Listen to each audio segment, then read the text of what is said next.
वडिलांच्या मृत्यूनंतर मोठ्या भावाने लव्ह मॅरेज केले. माझी आई हार्ट पेशंट होती.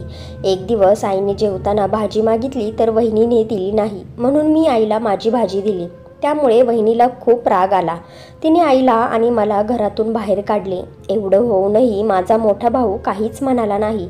परंतु त्या रात्री मी आणि माझी आई रात्रभर फुटपाथवर बसलो होतो. तेव्हा अचानक असे म्हणतात की छोटे कुटुंब खूप सुखी कुटुंब असते, पण जीवनात कोणाचा काहीच भरवसा नसतो. माझ्या आईबाबांनी मला आणि माझ्या भावाला प्रायव्हेट स्कूलमध्ये शिकवलं होतं. आम्ही आमच्या छोट्याशा कुटुंबात खूप आनंदी होतो. मग माझ्या भावाला नोकरी लागली होती आणि त्यानंतर भावाला स्थळं यायला चालू झाली होती. आईने 1-2 मुली बघितल्या होत्या ज्या संस्कारी होत्या आणि सुंदर देखील होत्या. घर परिवार सांभाळणाऱ्या होत्या आणि मोठ्यांची इज्जत करणाऱ्याही होत्या. पण माझ्या भावाला त्या मुली पसंत आल्या नव्हत्या, कारण माझ्या भावाचे कुठल्या तरी दुसऱ्या मुलीवर प्रेम होते. आणि प्रेमात तर माणूस आंधळा होऊन जातो, मग त्याला त्याच्या कुटुंबाची काय पर्वा असते. माझ्या आईवडिलांनी सुद्धा मुलाच्या आनंदात आनंद मानून माझ्या भावाचे लव्ह मॅरेजचे अरेंज मॅरेज केले आणि आज आमच्या घरात हे सगळं काही होत होतं. त्यामुळे मी खूप काळजीत होतो. आईच्या ताटात जी भाजी होती ती संपली होती आणि आईची अजूनही अर्धी भाकरी शिल्लक होती. ती इकडे तिकडे बघत होती. कदाचित तिला असे वाटत होते की न सांगताच कोणीतरी तिच्या मनातलं समजून घ्यावे. मी तिच्या मनातलं चांगल्या प्रकारे समजलो होतो, पण तरीही मी गप्प होतो, कारण आमच्या घरात कोणाची एवढी हिंमत नव्हती की वहिनी असताना स्वतः आपल्या ताटात भाजी वाढवून घ्यावी. खूप वेळाने आई हिंमत एकवटून वहिनीला म्हणाली की सुनबाई, थोडी भाजी देतेस का? अर्धी भाकरी शिल्लक आहे. आईचे हे शब्द ऐकून वहिनीच्या कपाळावर आठ्या पडल्या होत्या. ती म्हणायला लागली की बास बास, तुमची तब्येत पहिल्यापासूनच खराब असते. ब्लड प्रेशर कायमच वाढलेला असतो आणि तुम्हाला अजून भाजी पाहिजे? जे खाल्ले आहे तेवढे पुरेसे आहे. मी भावाकडे या आशेने बघितले की कदाचित तो त्याच्या तोंडाने काहीतरी बोलेन, परंतु भाऊ अशा प्रकारे खाण्यात मग्न होता की त्याने काहीही ऐकलेच नाही. आई तशीच जेवणाच्या ताटावरून उठू लागली तेव्हा मी वहिनीला म्हणालो, जेव्हा आई संपूर्ण दिवस घरातली कामे करते तेव्हा तुम्हाला तिच्या ब्लड प्रेशरची काळजी का नसते? आई जर उपाशी झोपली तर रात्रभर तिला झोप येणार नाही. तुम्ही तिला थोडी भाजी द्या. वहिनी रागाने मला म्हणाली, तू आईचा सख्खा बनण्याचा प्रयत्न करू नकोस. या घरात जे काही घडत आहे मला ते माझ्या डोळ्यांनी दिसत नाही का? तुम्ही दोघेही माईलेक फुकटची भाकरी खात आहात. तुला तर तुझ्या भावाची काहीच काळजी नाहीये. तुला अजूनपर्यंत नोकरी भेटत नाहीये. पहिले काहीतरी काम करून कमावून दाखव, मग मोठमोठ्या गोष्टी ऐकव. काम ना धंदा नुसतं फुकट गिळायला हवं. मला वहिनीचे बोलणे खूप वाईटरित्या मनाला लागले होते, पण तरीही मी गप्पच होतो. आईचं उपाशी राहणं मला सहन होत नव्हतं. त्यामुळे मी माझ्या ताटातल्या भाजीची वाटी उचलली आणि आईच्या पुढे दिली आणि आईला म्हणालो, आई तू हे खा, पण उपाशी राहू नकोस. पण माझे हे बोलणे ऐकून तर वहिनीला खूपच राग आला होता आणि माझ्या भाजीची वाटी उचलून वहिनीने फरशीवर जोरात फेकून दिली आणि रागाने म्हणाली, तुला माझे बोलणे कळत नाही का? जर मी म्हणाले होते की अजून जेवण द्यायचं नाही, तरी सुद्धा तू माझ्या बोलण्याला टाळण्याचा प्रयत्न का केलास? माझ्या डोळ्यात अश्रू जमा झाले होते. मी वहिनीला म्हणालो, वहिनी, तुमच्यात तर माणुसकी नावाची कोणतीच गोष्ट उरली नाही. माझे हे बोलणे ऐकल्यानंतर वहिनीने मोठमोठ्याने रडायला सुरुवात केली आणि तिच्या नवऱ्याला म्हणजे माझ्या दादाला म्हणायला लागली, बघितलं का करण, तुमचा भाऊ काय बोलतोय, माझ्यासोबत कसा वागतोय? करण दादाने माझ्याकडेच डोळे वटारून रागाने बघितले आणि म्हणाला, आपल्या वहिनीसोबत असं बोलतात का? माफी माग तिची. मी म्हणालो, दादा, जेव्हा वहिनी आईसोबत अशा प्रकारे चुकीचं वागत होती तेव्हा तर तू अगदी मुका आणि बहिरा होऊन बसला होता आणि आता अचानक तू जागा झालास का? जेव्हा तुला वाटायला लागलं की काहीतरी चुकीचं होत आहे, तू अगदी बायकोच्या ताटाखालचे मांजर झाला आहेस. त्यामुळेच तुला तुझ्या आईची काहीच काळजी नाहीये. तू तर बायकोचा बैल झाला आहेस, बैल. माझे हे बोलणे ऐकून दादा उठला आणि म्हणाला, आता तुझे मी खूप काही ऐकून घेतलं आहे, खूप काही सहन केले आहे. आता तुझं यातच चांगलं आहे की आत्ताच्या आत्ता घरातून बाहेर हो. नाहीतर माझ्यापेक्षा वाईट कोणीच नसेल. मला सुद्धा खूप राग आला होता. मी म्हणालो, दादा, खरं हेच आहे की तुझ्यापेक्षा कोणी वाईट असूच शकत नाही.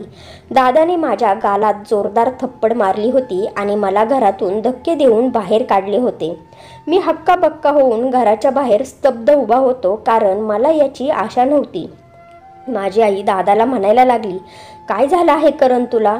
तू रवीला अशा प्रकारे घरातून बाहेर काढू शकत नाही. हे त्याचे सुद्धा घर आहे. तुम्हा दोघा भावांचा या घरावर समान हक्क आहे. दादा म्हणाला, समान हक्क? बाबांना जाऊन 4 वर्ष झाली आहेत आणि या 4 वर्षात मी तुझ्या उपचारापासून ते रवीच्या शिक्षणापर्यंत सर्व खर्च केला आहे आणि बाबांच्या आजारपणातही मी खूप सारा पैसा खर्च केला आहे. या हिशोबाने हे घर फक्त माझंच आहे. जर रवीने या साऱ्या पैशांचा हिशोब दिला तर त्याला या घराचा अर्धा हिस्सा देईल, नाहीतर त्याला एक फुटकी कवडी सुद्धा या घरातून भेटणार नाही. आणि आई, जर तुला तुझ्या छोट्या लाडक्या मुलाची एवढीच काळजी आहे तर तू सुद्धा त्याच्यासोबत या घरातून निघून जा. आता मी या घरात हे सगळं सहन करू शकत नाही. माझ्या आईला सुद्धा मोठ्या भावाने घरातून बाहेर काढले होते. मला स्वतःची अजिबात पर्वा नव्हती. मी तर कुठेही राहू शकलो असतो. एवढेच नाही तर मी रस्त्यावर सुद्धा पूर्ण रात्र काढू शकलो असतो. पण मी माझ्या आईला कुठे ठेवणार होतो? मी खूप घाबरलो होतो. मी आईला म्हणालो, आई, तुला अशा प्रकारे घर सोडून नव्हते यायला पाहिजे. ते तुझ्या नवऱ्याचे घर आहे. तुला तिकडेच राहायला हवे होते. आता मी तुला कुठे घेऊन जाणार? तुला कुठे घेऊन फिरणार? माझ्याजवळ तर राहण्यासाठी जागा सुद्धा नाही. माझे बोलणे ऐकून आई जोरजोरात रडायला लागली. म्हणाली, ठीक आहे, मी मरूनच जाते. जगून तरी काय करू? विष खाऊन मरून जाते. पहिले एका मुलाने घरातून बाहेर काढले आणि आता तू सुद्धा मला धक्के देत आहेस. तर आता तूच मला सांग की मी कुठे जाऊ? माझ्या नवऱ्याजवळ स्मशानात जाऊन बसते. त्यांना म्हणते की तुम्ही कोणत्या मुलांजवळ मला सोडून गेले आहात? मी म्हणालो, आई, असे काहीच नाही आहे ग. तू तरी मला समजून घेण्याचा प्रयत्न कर ना. मी तुझ्यापासून स्वतःची सुटका करत नाही. उलट मी तर या गोष्टीमुळे टेन्शनमध्ये आलो आहे की मी तुला आता कुठे ठेवणार? माझ्याजवळ तर कोणतीच जागा नाही आहे आणि तुला अशा प्रकारे मी काळजीत पाहू शकत नाही. आई म्हणायला लागली, तू काळजी करू नकोस रवी. तुझ्यासोबत तुझी आई आहे. आपला देव आपल्याला नक्कीच कोणता ना कोणता आधार देईन. मी माझ्या आईला घेऊन एका मित्राकडे गेलो, कारण मला दुसरे काहीच सुचत नव्हते. हॉटेलमध्ये राहण्यासाठी माझ्याजवळ पैसे नव्हते. आईला जेवण देण्यासाठीही माझ्याकडे काहीच पैसे नव्हते. माझ्या मित्राने माझे आणि आईचे चांगले स्वागत केले होते. मी त्याला म्हणालो होतो की आम्ही तुझ्या घरी काही दिवसांसाठी राहू शकतो का? तेव्हा माझा मित्र म्हणाला होता की अरे, ही काय विचारण्याची गोष्ट आहे का? तू आईसोबत आला आहेस. जोपर्यंत तुझं मन आहे तू इथे राहू शकतोस. मला माहिती होते की माझा मित्रसुद्धा माझ्यासारखाच आहे. तो सुद्धा त्याच्या आईवडिलांच्या पैशांवर जगत होता. तो आमचा खर्च जास्त दिवस उचलू शकत नव्हता आणि मला सुद्धा कोणावर ओझं बनून राहायचं नव्हतं. त्यासाठी मी आईला तिथे सोडून स्वतः नोकरीच्या शोधात बाहेर पडलो. हा तर ज्याच्या त्याच्या नशिबाचा खेळ असतो. कोणाकोणाच्या हातात लक्ष्मी असते, प्रत्येकाच्या हातात नसते. माझा भाऊ माझ्यापेक्षा कमी शिकलेला होता, पण तरीही त्याला एका चांगल्या हॉटेलमध्ये मॅनेजरची नोकरी मिळाली होती. त्याचा पगारसुद्धा खूप चांगला होता आणि या उलट मी त्याच्यापेक्षा जास्त शिकलेलो होतो आणि अजूनपर्यंत नोकरीच्या शोधात भटकत होतो. माझी आई आता सुरक्षित जागी होती, त्यामुळे मी सकाळी सकाळी उठून नोकरीच्या शोधात बाहेर पडत होतो आणि दिवसभर नोकरी शोधल्यानंतर रात्री 10 वाजताच मित्राच्या घरी जात होतो. मी माझ्या मित्राजवळ काही दिवसांचा वेळ मागितला होता, पण आता मला त्याच्या घरी येऊन 4 दिवस झाले होते, परंतु तरीही मला नोकरी कुठेच भेटली नव्हती. आता मी खूप घाबरून गेलो होतो की आता काय करू आणि काय नको करू. 4थ्या दिवशी मी विचार केला की आता बास, मित्राच्या घरून बाहेर पडायला हवी. पुढे जे काही होईल ते होईल.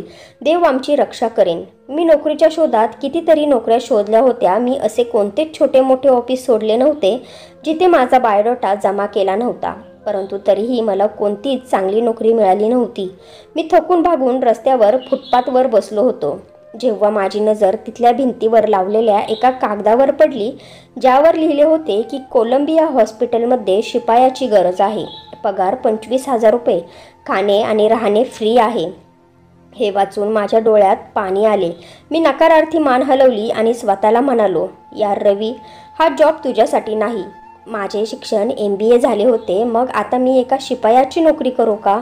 माझे अंतर्मन रडू लागले होते. मी काहीच विचार न करता उभा राहिलो आणि त्या कागदावर दिलेल्या पत्त्यावर पोहोचलो, जिथे शिपायाची गरज होती. मी हॉस्पिटलच्या मॅनेजरला म्हणालो, मी शिपायाच्या नोकरीसाठी आलो आहे. तेव्हा तो मॅनेजर मला बघून हैराण झाला होता, कारण मी चेहऱ्यावरून चांगल्या घराण्यातील वाटत होतो.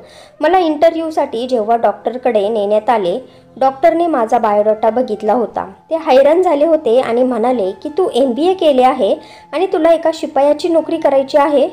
ही नोकरी तर त्या लोकांसाठी आहे जी अशिक्षित असतात आणि त्यांना कष्टाने पैसे कमवायचे असतात. मला सांग की तुला हे काम का करायचे आहे? माझ्या डोळ्यात अश्रू जमा झाले होते. मी म्हणालो, मी खूप असहाय्य आहे डॉक्टर साहेब. मी खूप जागी इंटरव्ह्यू दिले, पण मला कुठेच नोकरी मिळाली नाही. मला सध्या नोकरीची खूप गरज आहे, मग ती एका शिपायाची नोकरी का असेना. त्यामुळे सध्या ही नोकरी करण्यासाठी मी तयार झालो आहे. ते डॉक्टर म्हणू लागले की जर असे असेल तर मी तुला ही नोकरी देतो. डॉक्टरने मला शिपायाची नोकरी दिली होती. हॉस्पिटलच्या मागे असणाऱ्या क्वार्टरमध्ये मला सुद्धा एक छोटीशी खोली दिली होती. मला समजत नव्हते की हा माझ्यासाठी आनंदाचा काळ होता की दुःखाचा काळ. जे काही होतं ते चांगल्यासाठीच होतं. मी तसाच घरी आलो आणि माझ्या मित्राचे आभार मानले की तू माझ्या वाईट काळात साथ दिलीस आणि मला तुझ्या घरात आसरा दिला. खरंच मी तुझे उपकार कधीच विसरू शकणार नाही. मी आता आईला इथून घेऊन जात आहे. माझा मित्र म्हणायला लागला, तुला नोकरी मिळाली का? तू आईला कुठे घेऊन जाणार आहेस? तेव्हा मी त्याला म्हणालो, मला एका हॉस्पिटलमध्ये नोकरी मिळाली आहे.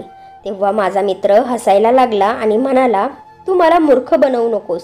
तुझे शिक्षण MBA झाले आहे, मग तुला हॉस्पिटलमधील नोकरी कशी काय मिळाली? मी त्याला म्हणालो, मला शिपायाची नोकरी मिळाली आहे.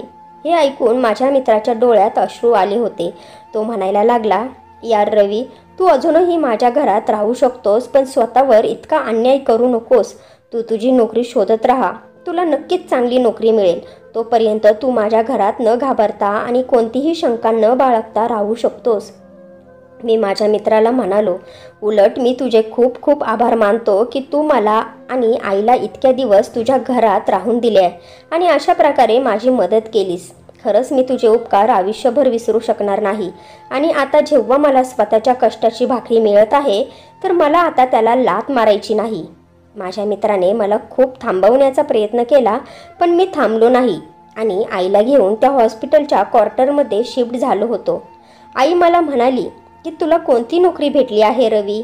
तेव्हा मी आईला म्हणालो होतो की आई, मला या हॉस्पिटलच्या ऑफिसमध्ये कॉम्प्युटरवर बसून हिशोबाचे काम मिळाले आहे. तेव्हा हे ऐकून माझी आई खूप खुश झाली होती. मी माझ्या आईला खरं सांगितले असते तर तिने टेन्शन घेतले असते आणि तिचा BP वाढला असता. असो, मी आता रोज कामावर जायला लागलो होतो. खूप मन लावून मी हॉस्पिटलची साफसफाई करत होतो आणि विचार करायचो की कदाचित माझ्या नशिबात हेच लिहिले असेल. प्रत्येक माणूस आपल्या नशिबात जे मिळते तेच खात असतो. त्यामुळे कदाचित माझ्या नशिबात तंगी आणि दुःखच लिहिले असेल. कारण नसताना मोठमोठ्या कंपन्यांचे मी स्वप्न बघत राहिलो. मी स्वतःला ओरडत होतो. नेहमी मी स्वतःशीच लढायचो, कारण मी खूप स्वप्न पाहिली होती. असो, जे काय व्हायचे होते ते झाले होते. मी पूर्ण महिना खूप चांगल्या प्रकारे काम केले होते. मला डॉक्टरांनी त्यांच्या ऑफिसमध्ये बोलावून माझे कौतुक केले होते आणि म्हणाले की तुझ्याकडून आम्हाला कोणतीच तक्रार नाही आहे. मग मला डॉक्टर म्हणाले की मी माझ्या एका मित्राला तुझा बायोडाटा दिला आहे. तो बघेल. तो नक्कीच तुझ्यासाठी काहीतरी करू शकतो. मला विश्वास आहे की तुला तो कुठे ना कुठे चांगल्या जागी नोकरीला नक्कीच लावेल. हे ऐकून तर माझ्या आनंदाला पाराच उरला नव्हता. मी डॉक्टर साहेबांना म्हणालो की सर, असे झाले तर मी तुमचे उपकार आयुष्यभर विसरणार नाही. मी आयुष्यभर तुमच्यासाठी देवाला प्रार्थना करत राहील. डॉक्टर हसले. त्यांनी माझ्या हातात माझ्या कष्टाचा पगार 25,000 रुपये ठेवले होते.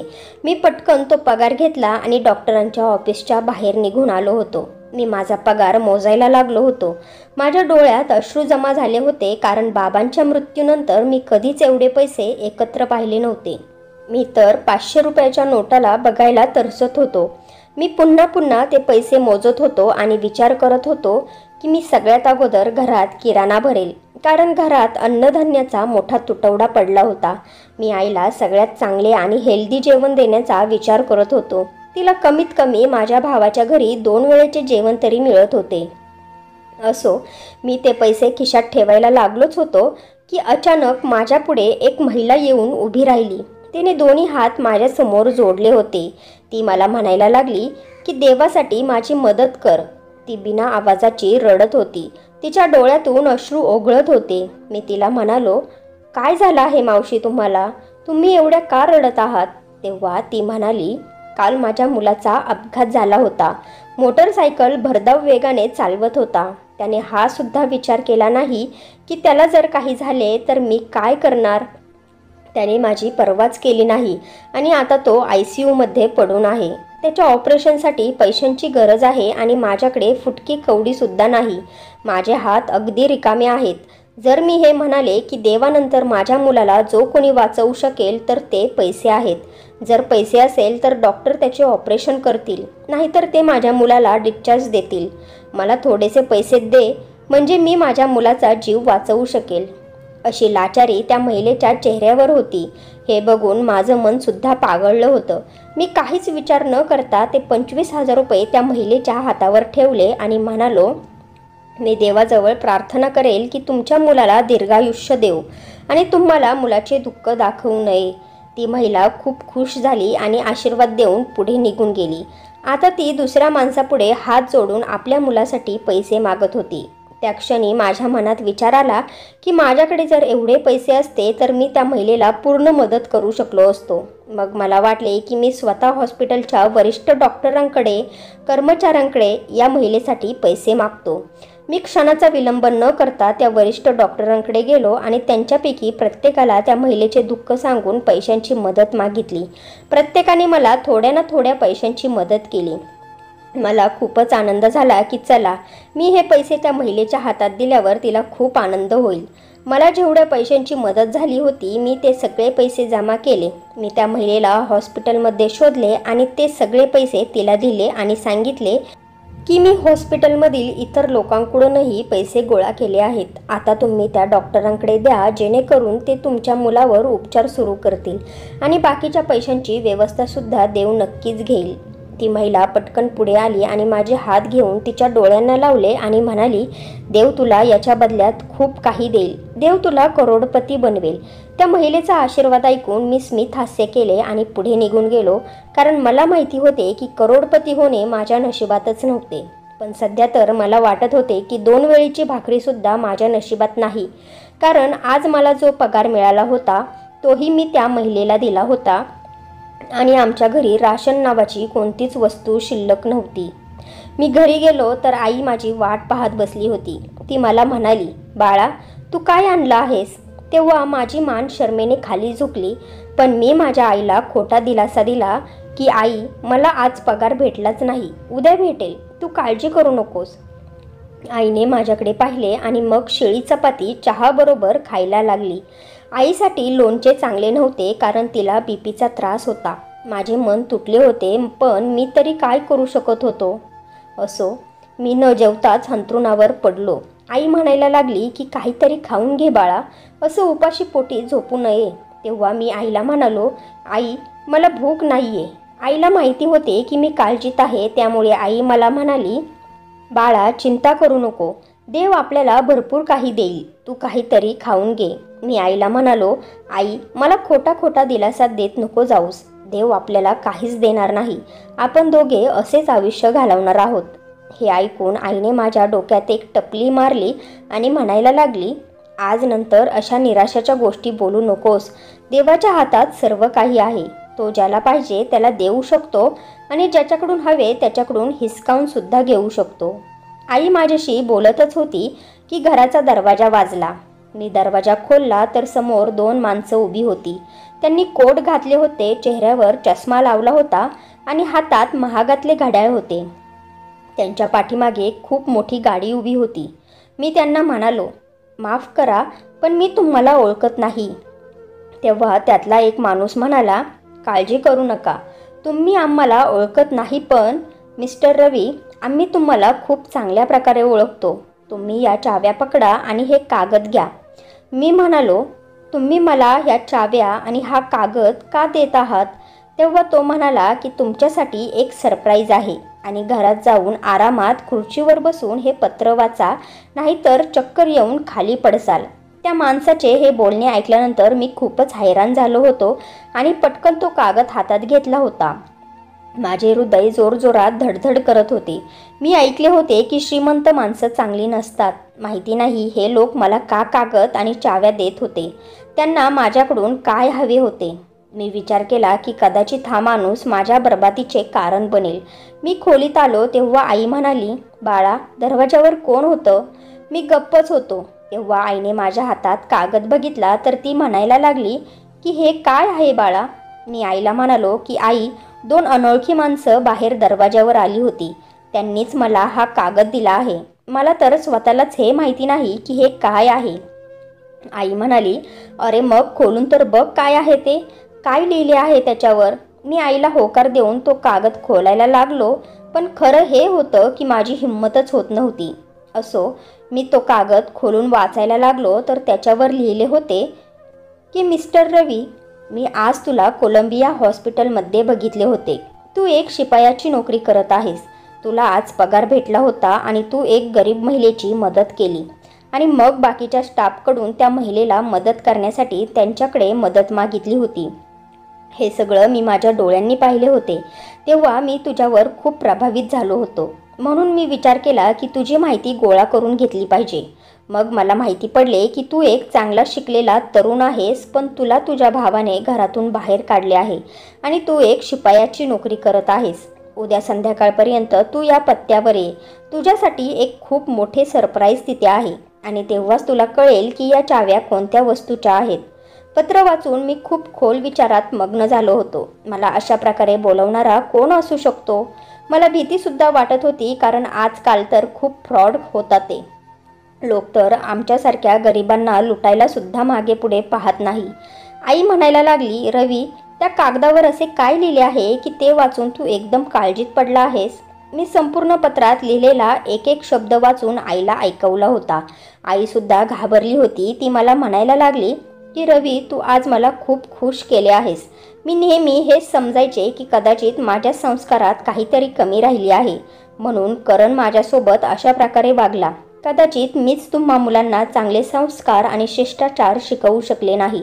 पण आज जेव्हा मला कळाले की तू एका गरीब महिलेची मदत केली आहेस, तेव्हा मला खूप आनंद झाला की माझ्या संस्कारात काहीच कमी राहिली नाही.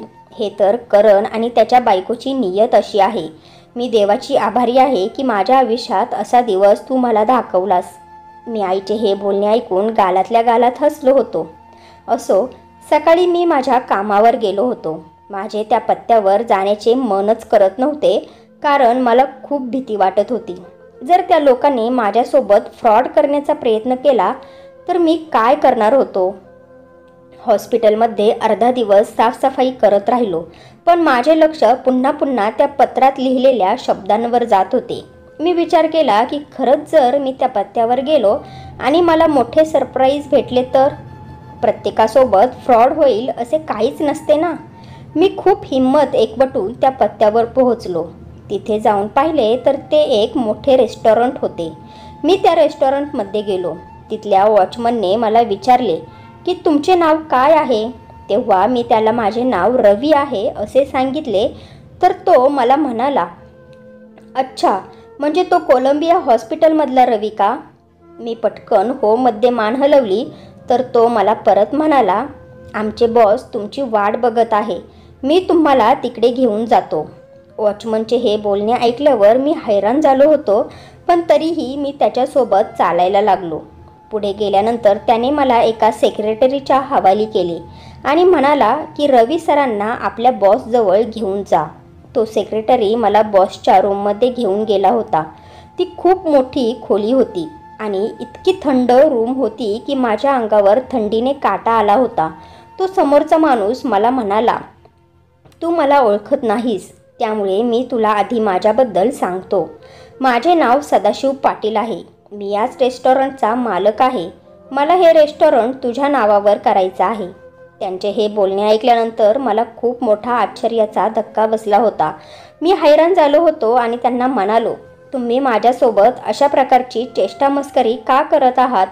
तेव्हा ते मला म्हणाले, मी तुझी कसलीच चेष्टा मस्करी करत नाही. मला तू आवडला आहेस. मला लोकांची मदत करण्याचा तुझा अंदाज खूप आवडला आहे. त्याने मी प्रभावित झालो आहे. त्यामुळेच मी तुला माझे सर्व काही देत आहे. मी हक्काबक्का झालो होतो आणि म्हणालो, पण या सगळ्याचे काय कारण आहे? तर ते म्हणू लागले की आजपासून काही वर्षांपूर्वी माझ्यासोबत सुद्धा तेच झाले होते जे आज तुझ्यासोबत होत आहे आणि तुझ्या आईसोबत झाले आहे. मी कॅन्सरने पीडित होतो तेव्हा मी माझ्या 4 मुलांसोबत राहत होतो. पण मी आजारी आहे हे लक्षात येताच माझ्या 4ही मुलांनी माझी जबाबदारी स्वीकारण्यासाठी नकार दिला होता. माझी 4ही मुलं त्यांच्या बायकांच्या तालावर नाचत होती. माझ्याकडे उपचार घेण्यासाठी पैसे नव्हते आणि कोणता आधारही नव्हता. तेव्हा मला असे वाटू लागले की आता माझा मृत्यू माझ्या डोक्यावर येऊन बसला आहे. शेवटी मी अनाथासारखा वृद्धाश्रममध्ये निघून आलो. एक दिवस मला समजले की एक अनोळखी माणूस मला भेटण्यासाठी आला आहे आणि जेव्हा मी त्या माणसाजवळ गेलो तेव्हा त्याने त्याच्या रेस्टॉरंटची चावी माझ्या हातात दिली. तेव्हा मी खूप हैराण झालो होतो आणि त्याला म्हणालो की तुम्ही असे का करत आहात? तेव्हा तो माणूस म्हणाला की ही प्रॉपर्टी तुमच्या वडिलांच्या नावावर निघाली आहे, म्हणूनच मी हे तुमच्या हवाली करत आहे. मी त्याचे हे बोलणे ऐकून खूप हैराण होऊन गेलो होतो, कारण माझ्या बाबांच्या नावावर अशी कोणतीच प्रॉपर्टी नव्हती. परंतु मी जेव्हा चौकशी केली तेव्हा एक गोष्ट समोर आली की हे रेस्टॉरंट माझ्या बाबांचे लग्न होण्याअगोदरच त्यांना धोका देऊन त्यांच्याकडून हिसकावून घेण्यात आले होते. आता त्या रेस्टॉरंटचा जो नवीन मालक होता त्याला समजले होते की ही प्रॉपर्टी एका माणसाला धोका देऊन त्याच्याकडून बळजबरीने हिसकावून घेण्यात आली आहे. म्हणूनच तो व्यक्ती माझ्याकडे येऊन ते रेस्टॉरंट मला परत करण्याचा विचारत होता. मी हे सर्व पाहून हैराण झालो, कारण देवाकडून माझ्यासाठी ही खूप मोठी मदत होती. मी स्वतः ते रेस्टॉरंट चालवायला सुरुवात केली आणि ते करत असताना खूपच मेहनत देखील केली. आणि बघ, त्यानंतर मी प्रगतीचे टप्पे रचत राहिलो आणि आता मी इथपर्यंत पोहोचलो आहे. मी चांगल्या डॉक्टरांकडे जाऊन स्वतःवर उपचारही करून घेतले आहेत आणि देवाच्या कृपेने मी बराही झालो आहे. पण ते म्हणतात ना की प्रत्येक माणसाचा शेवट मृत्यू आहे. आता मलाही माझ्या आयुष्याचे दिवस संपत आले आहेत असे वाटू लागले आहे. आणि त्या दिवशी मी माझे चेकअप करून घेण्यासाठी हॉस्पिटलमध्ये आलो होतो तेव्हाच मी तुला पाहिले होते. तुला त्या महिलेची खूप काळजी वाटत होती आणि तू माझ्या सेक्रेटरीकडून मदतीसाठी पैसे देखील मागितले होते. म्हणूनच मी लगेच त्याला ते दिले आणि त्याला हे सुद्धा सांगितले की मला या माणसाची सर्व माहिती गोळा करून दे. मग त्याने तुझ्या मित्राचा पत्ता सांगितला आणि तुझ्या मित्राने मला हे सर्व सांगितले आणि म्हणूनच मी तुझ्यावर खूप प्रभावित झालो आहे. आता मी खूप म्हातारा झालो आहे. आता मृत्यू माझी वाट पाहत आहे. म्हणूनच मला हे रेस्टॉरंट अशा व्यक्तीच्या हातात द्यायचे आहे की जो इतरांचे भले करेल आणि त्यांना फायदा होईल. मी विचार केला होता की एवढ्या कमी पैशातून सुद्धा तू कोणाला मदत करू शकतोस. मग जर का तुझ्याकडे जास्त पैसे आले तर तू किती लोकांना मदत करशील? आणि महत्त्वाची गोष्ट म्हणजे मला माझी संपत्ती माझ्या मुलांच्या नावावर करायची नाही, ज्यांनी मला नाकारले होते. म्हणून मी हे रेस्टॉरंट तुझ्या नावावर करणार आहे आणि मी आशा करतो की पुढेही तू लोकांचे असेच भले करत राहशील आणि त्याचे पुण्य तुला मिळत राहील आणि मलाही. त्या माणसाचे हे सर्व बोलणे ऐकून माझे शरीर थरथर कापू लागले होते. मी तर कधी स्वप्नात सुद्धा विचार केला नव्हता की माझे एक छोटेसे पुण्य मला एवढं काही मिळवून देईल. त्यामुळेच मला वाटले की आपण लोकांची मदत करायला हवी, कारण आपण लोकांची जेवढी मदत करतो त्यापेक्षा जास्त देव आपल्याला देतो हे खरं आहे. कारण मी फक्त त्या महिलेची 25,000 रुपये देऊन मदत केली होती आणि देवाने माझ्या नावावर 25 कोटींची संपत्ती केली होती. हा प्रसंगच असा होता की माझ्या डोळ्यातून अश्रू पडत होते आणि मी देवाच्या चरणी नतमस्तक झालो होतो आणि त्याचे आभार मानत होतो. हे खरं आहे की तुम्ही तुमच्या जीवनात जेवढी गरीब लोकांची मदत करसाल त्याच्या दुप्पट तिप्पट तुम्हाला ते परत मिळेल. काही दिवसातच मला रेस्टॉरंटची सर्व माहिती समजू लागली होती. मला ट्रेनिंगसुद्धा देण्यात आली होती आणि मी त्याच्यात पास देखील झालो होतो, कारण माझ्या MBAच्या अभ्यासाने मला खूप मदत केली होती. त्यामुळेच मालकांची जागा लवकरच सांभाळण्यास मी सक्षम देखील झालो होतो. जेव्हा मी मालकांची जागा घेतली तेव्हा मला हे पाहून आश्चर्य वाटले की माझा करण दादा देखील मॅनेजरच्या लाईनमध्ये उभा होता. माझा दादा जे रेस्टॉरंटमध्ये मॅनेजर होता तिथेच मी आता त्याचा मालक बनलो होतो। हे पाहूनच माझा दादा खूप हैराण झाला होता। नंतर जेव्हा मी माझ्या केबिनमध्ये गेलो तेव्हा माझा दादा माझ्या मागून आला होता। तो मला म्हणू लागला की हे बघ रवी, तू माझा लहान भाऊ आहेस। आता हे सर्व काही तू माझ्यासोबत करशील का? तू माझा बॉस बनणार का? माझ्यावर कृपा कर आणि जुन्या गोष्टी मनातून काढून टाक। आपण एकत्र राहूयात। तेव्हा मी त्याला म्हणालो, आजपासून तुझ्या तोंडातून मी असे काहीच ऐकून घेणार नाही। जर तू माझ्यासोबत अशा प्रकारे बोलण्याचा प्रयत्न केलास तर मी तुला या नोकरीवरून काढून टाकेन। तू आणि तुझ्या बायकोने जेव्हा मला आणि आईला धक्के देऊन घराबाहेर काढले तेव्हापासूनच तुझा आणि माझा काहीच संबंध नाही। माझ्या अशा प्रकारचे बोलणे ऐकून दादा घाबरला आणि तो ताडकन माझ्या केबिनमधून निघून गेला। मी विचार करत होतो की ही सर्व देवाचीच कृपा आहे। जर आपल्याकडे खूप सारा पैसा असेल आणि त्यावेळेस ज्या माणसाला तुमच्यावर राज्य करायचे असेल तर तो एकदम तुमच्या पायावर पडायला सुद्धा तयार होतो। असेच माझ्या भावाचे झाले होते। मी माझ्या आयुष्यात हा धडा शिकलो होतो की कधीच आपल्या मुठीत दाबून ठेवले नाही पाहिजे। जसे शक्य असेल तसे गरीब लोकांची मदत करायला हवी। जर आपण जमिनीवर लोकांची मदत करू तर तो आकाशात बसलेला आपल्यावर कायम कृपा करेल। मी जेव्हापासून रेस्टॉरंटची जबाबदारी घेतली होती तेव्हापासून मी खूप गरीब लोकांना फ्रीमध्ये राशन देत होतो। अजूनही खूप साऱ्या गरीब लोकांची मदत करत राहिलो। हॉस्पिटलमध्ये पण गरीब लोकांवर मोफत उपचार करत राहिलो। आईच्या हातून सुद्धा मी कायमच दानधर्म करत राहिलो। माणसाकडे खूप काही असायला हवं असं गरजेचं नाही। जे आहे त्यातून इतरांना मदत केली पाहिजे। आपण कायम पैसे देऊनच मदत करायला हवी असेही नाही। आपण मेहनत करून एखादे काम करून सुद्धा इतरांची मदत करू शकतो। त्यामुळे मी समाजात एक प्रतिष्ठित व्यक्ती झालो होतो। माझा मान सन्मान वाढू लागला होता। त्यामुळे मला स्थळं आली होती। माझ्या आईने एक छान मुलगी पाहून माझे लग्न लावून दिले। पण ती मुलगी देखील अगदी माझ्यासारखीच होती।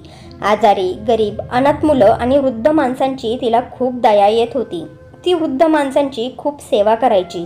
कुठलाही लोभ न ठेवता, काहीही न बोलता सगळ्यांना मनापासून ती मदत करायची। त्यामुळे मी आणि तिने वृद्धाश्रम चालवायला सुरुवात केली होती। ते वृद्धाश्रम माझी बायको, आई आणि रेस्टॉरंटचे मालक सदाशिव पाटील सांभाळायचे आणि मी रेस्टॉरंट सांभाळत होतो। आता आम्ही आमच्या जीवनात खूप खुश आणि सुखी होतो। देवाने मला सगळं काही भरभरून दिले आहे। फक्त आज एका गोष्टीची कमी वाटते, ती माझ्या भावाची। मित्र आणि मैत्रिणींनो, आता मला तुम्हीच सांगा की मी माझ्या भावाला त्याची जागा दाखवून चुकीचे केले की बरोबर, की मी त्याला माफ करायला हवे होते? तर फ्रेंड्स, तुम्हाला ही स्टोरी आवडली असेल तर व्हिडिओला लाईक करा आणि आपल्या नात्यांचा स्पर्श या चॅनेलला सबस्क्राईब करा आणि बेल आयकॉनवर क्लिक करून ऑलवर सेट करा, म्हणजे पुढची व्हिडिओ तुम्हाला लगेच भेटेल। धन्यवाद।